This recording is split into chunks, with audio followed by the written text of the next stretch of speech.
Hello दोस्तों मैंने Bihar police और बिहार दरोगा के लिए पॉलिटी के प्रीवियस ईयर एमसीक्यू को शुरू किया था। इसमें ऐसे प्रश्नों को रखा गया था जो कि बार-बार प्रश्न पूछे गए हैं।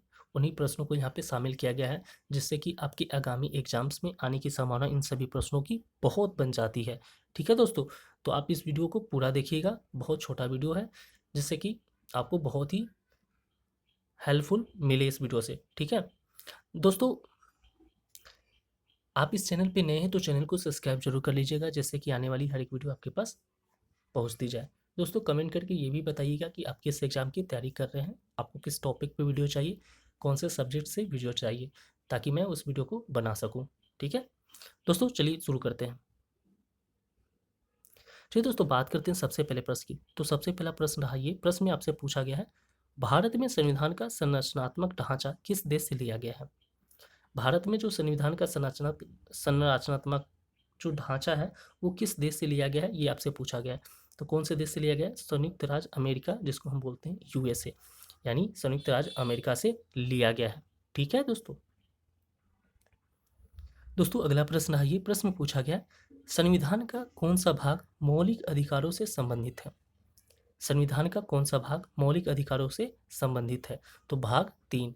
ठीक है दोस्तों, संविधान का कौन सा भाग मौलिक अधिकारों से संबंधित है? तो भाग 3 संबंधित है। दोस्तों, अगला प्रश्न आइए, प्रश्न में पूछा गया आपसे, संघीय व्यवस्था का अभिप्राय क्या है।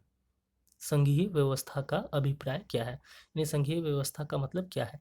तो क्या मतलब है? केंद्र और राज्यों के बीच शक्तियों का विभाजन। संघीय व्यवस्था का मतलब हो गया केंद्र और राज्यों के बीच शक्तियों का विभाजन। ठीक है दोस्तों।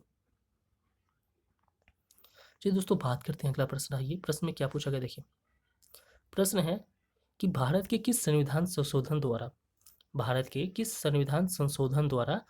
मतदान की उम्र 21 से घटाकर 18 की गई। भारत के किस संविधान संशोधन द्वारा मतदान की जो उम्र 21 थी, इसको घटाकर 18 कर दी गई। तो एक 61वां जो संशोधन हुआ, उसी के तहत मतदान की जो उम्र 21 थी उसको घटाकर 18 कर दिया गया था। और ये संशोधन कब हुआ था? तो 1988 में हुआ था। ठीक है दोस्तों, समझ रहे होंगे। जी दोस्तों, बात करते हैं अगले प्रश्न की। अगला प्रश्न रहा, प्रश्न में पूछा गया, भारत में संविधान के किस अनुच्छेद में समानता का अधिकार दिया गया है। भारत के संविधान के किस अनुच्छेद में समानता का अधिकार दिया गया है? तो भारत के संविधान के कौन से अनुच्छेद में समानता का अधिकार दिया गया है? तो अनुच्छेद 14 से 18 तक इसके बारे में जिक्र किया गया है। ठीक है दोस्तों।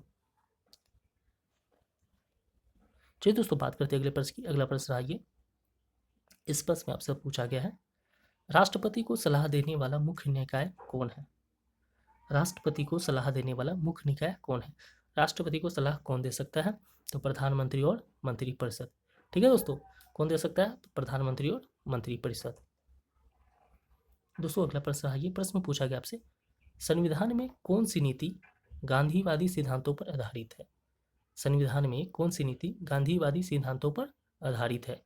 तो कौन सी नीति है जो गांधीवादी सिद्धांतों पर आधारित है? तो धारा 40। ठीक है दोस्तों, ये ग्राम पंचायतों की स्थापना पर आधारित है। ठीक है दोस्तों, अगला प्रश्न आइए, प्रश्न में पूछा गया, भारत में पहली बार पंचायती राज की शुरुआत कहाँ हुई थी। भारत में पहली बार पंचायती राज की शुरुआत कहाँ हुई थी? तो भारत में पहली बार पंचायती राज की शुरुआत कहाँ हुई थी? तो राजस्थान में हुई थी। कहाँ हुई थी दोस्तों? तो राजस्थान में हुई थी। ठीक है, कहाँ हुई थी? राजस्थान में। कब हुई थी? 1959 में। याद कर लीजिएगा, बहुत महत्वपूर्ण प्रश्न है ये। दोस्तों, अगला प्रश्न आइए, प्रश्न है, भारत में विधायिका का प्रमुख कार्य क्या है। भारत में विधायिका का प्रमुख कार्य क्या है? तो भारत में विधायिका का प्रमुख कार्य कानून बनाना है। क्या है? कानून बनाना। अगला प्रश्न रहा, ये प्रश्न पूछा गया, राज्यसभा के लिए सदस्य कैसे चुने जाते हैं। राज्यसभा के लिए सदस्य कैसे चुने जाते हैं? तो राज्यसभा के लिए सदस्य कैसे चुने जाते हैं? तो विधानसभा के सदस्यों द्वारा अप्रत्यक्ष रूप से। ठीक है दोस्तों, विधानसभा के सदस्यों द्वारा अप्रत्यक्ष रूप से चुने जाते हैं। दोस्तों, अगला प्रश्न रहा, ये प्रश्न में पूछा गया आपसे, देखिए क्या प्रश्न पूछा गया है। प्रश्न है कि संविधान के किस अनुच्छेद में राष्ट्रपति के अध्यादेश जारी करने की शक्ति दी गई है। ठीक है, पूछा गया कि संविधान के किस अनुच्छेद में राष्ट्रपति के अध्यादेश जारी करने की शक्ति दी गई है। तो अनुच्छेद 123 में दी गई है। कौन से अनुच्छेद में? तो अनुच्छेद 123 में दी गई है। ठीक है दोस्तों। ठीक दोस्तों, बात करते हैं अगला प्रश्न रहा। प्रश्न पूछा गया, भारत में कितने प्रकार की न्यायपालिका व्यवस्था है?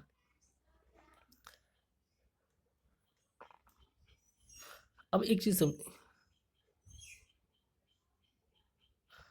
देखिए, यहाँ पे कितने प्रकार की नहीं, एक चीज समझिएगा थोड़ा सा, प्रश्न को समझिए कैसे प्रश्न यहाँ पे बना है।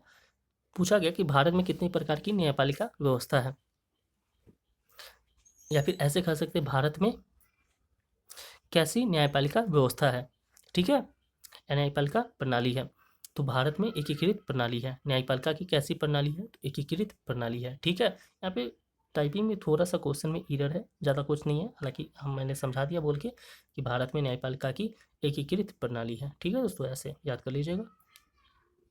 दोस्तों अगला प्रश्न है, प्रश्न में पूछा गया, संविधान में आपातकाल की कुल कितनी प्रकार की स्थितियां हैं? संविधान में आपातकाल की कुल कितनी प्रकार की स्थितियां हैं? तो 3 प्रकार की स्थितियां हैं, एक राष्ट्रीय, एक राज्य स्तर पे, एक वित्तीय। ठीक है दोस्तों। दोस्तों अगला प्रश्न रहा, प्रश्न में पूछा गया आपसे, भारत में सर्वोच्च न्यायालय की न्यायाधीशों की संख्या कौन तय करता है?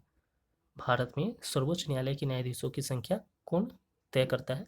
तो ये तय करने का अधिकार किसे? संसद को है। ठीक है दोस्तों। दोस्तों इस सेट का लास्ट प्रश्न पूछा गया, भारत की